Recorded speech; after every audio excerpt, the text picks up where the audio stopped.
Welcome to Chinese Folk Tales. I'm Paul Osborne, and I've got another amazing story to tell you. I hope you enjoy it.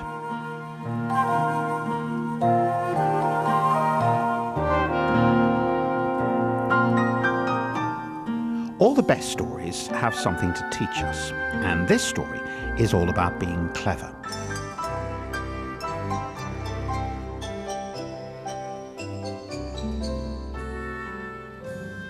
It's not always the people with the best education or the sharpest wit who are the cleverest. Let me explain.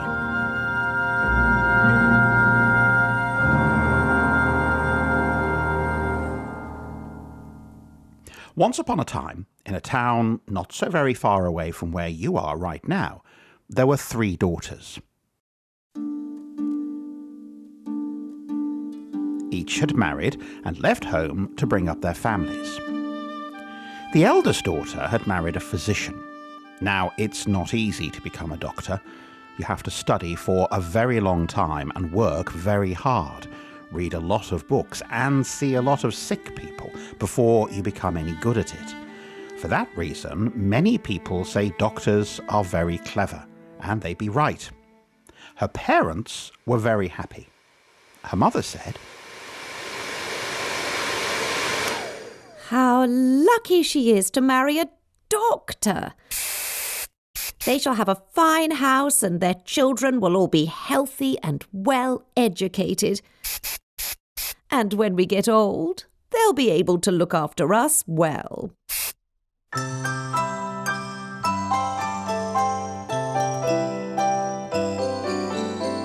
The second daughter married a magistrate. Once again, it's not an easy profession to get into. You have to know every law in the land and be thoughtful and wise so that you can make good and fair judgments. It's another job where you'd be right to think you have to be clever to do it well. Her parents were delighted, especially her mother.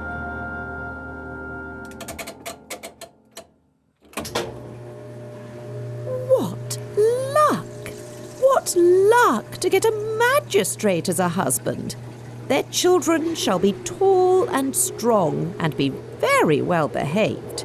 Her family shall want for nothing, and when we get old, they shall also look after us well. The third daughter had watched her sisters marry, and soon enough it became time for her to choose a husband. Of all the sisters, she was the cleverest, and she was also very choosy indeed. She wanted to make the right choice so that she would be happy in her marriage. She thought long and hard, weighing up all the choices. Finally, she declared that she was going to marry a farmer. Now, a farming life is hard. There's no certainty you'll get rich, although sometimes it does happen. There are many reasons why people become farmers. Some like to look after animals and live off the land. Others want to grow tasty things for people to eat, while still others do it because they know they will never have to rely on anyone else in life. The third daughter wasn't worried about money. She wanted to marry someone she could talk to and share her life with, both the good times and the bad. But her parents were not convinced. "Foolish girl," said her mother. "What choice is that? You'll live to regret your decision. Mark our words." But the youngest girl took no notice of what they said.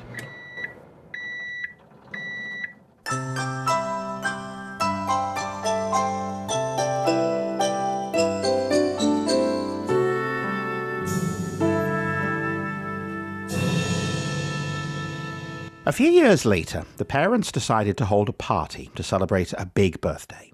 The whole family was invited, including the 3 daughters and their 3 husbands. It was a grand sight to behold. The whole village turned out to watch the grand parade of guests. The doctor and his wife arrived on fine horses. The magistrate and his wife in a fine golden carriage. The farmer and his wife turned up in a cart pulled by a donkey. The other sisters and their husbands laughed at them, but she still didn't care.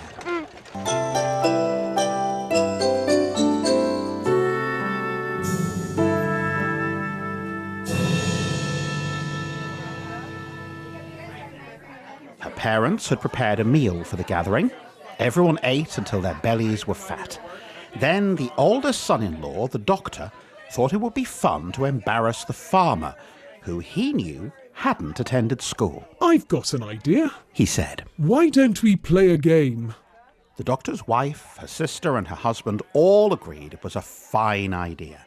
"Each one of us must invent a verse. It's got to rhyme and make sense. The lines of the rhyme must begin like this: in the sky, on the earth, at the table, in the room." He said, then adding, "And whoever cannot do so will have to bray like a stupid donkey as a punishment." but the youngest daughter and her farmer husband could see what the others were trying to do. "You are all too clever for me. I cannot match you for education and wit. I have a farm to run, and cows to milk, sheep to feed, and pigsties to clean out. You will excuse me if I sit this one out and go home." And he stood to thank the parents and leave the party. The others protested loudly and said that he should stay, and reluctantly he did so, though he knew they all wanted to humiliate him. "I'll go first," said the doctor, and delivered his rhyme as though he were diagnosing a sick patient.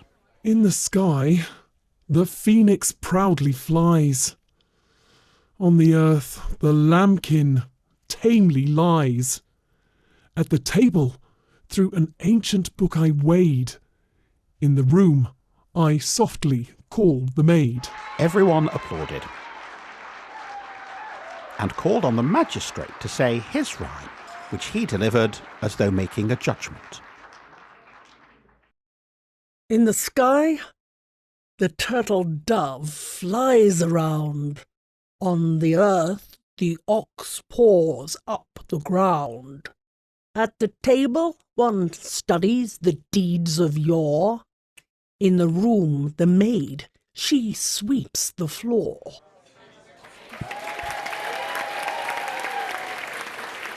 Again they all applauded and eventually turned to the farmer, who stood slowly and shrugged his shoulders. He looked so sad and humiliated. He wasn't good at speaking. He just wanted to go home to his animals.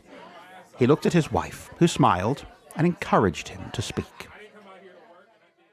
"This is my verse," he said, which he delivered with difficulty, as slow as one of his oxen ploughing a field. "In the sky flies a leaden bullet. On the earth stalks a tiger beast. On the table lies a pair of scissors. In the room I call the stable boy." No one clapped. They all looked at each other in confusion. The doctor and the magistrate then started laughing and pointing to the farmer.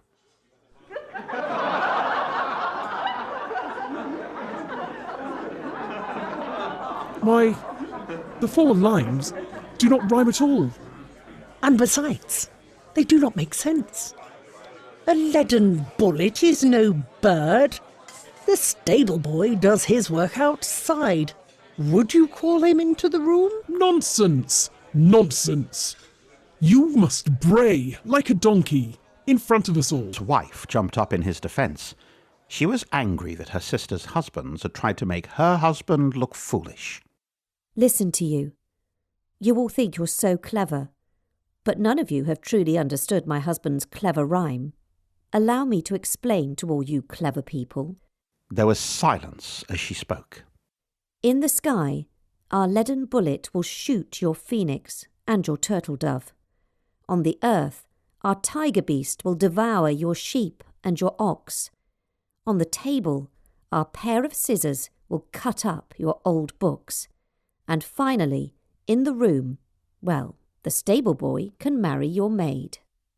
The oldest son-in-law looked sheepish and eventually said, "Well, now that you've explained it, I rather think you're right."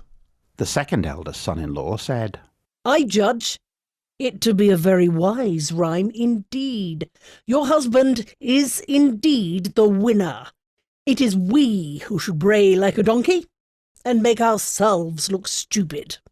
But the farmer stood up and said calmly and slowly, There is no need for anyone to feel humiliated here. You are both clever in books. I know that.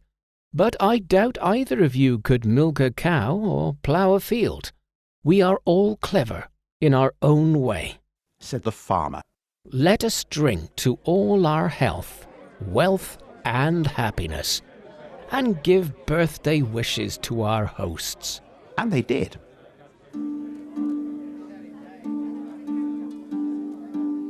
Oh, by the way, in years to come, it was the farmer who looked after the parents the best, ensuring they were always well fed, both dressed in the finest woolen cloth, and always had a roof over their heads.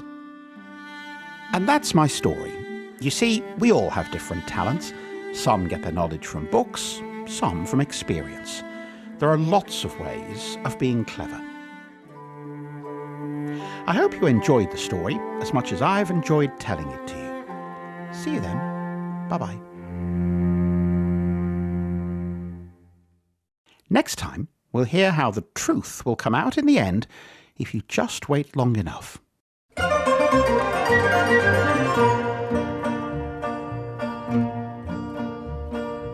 With that, we conclude this episode of Chinese Folk Tales. Thanks for listening. If you're interested in hearing more about Chinese folk tales, follow us on your favourite podcast platforms. We'll see you next time. Bye for now.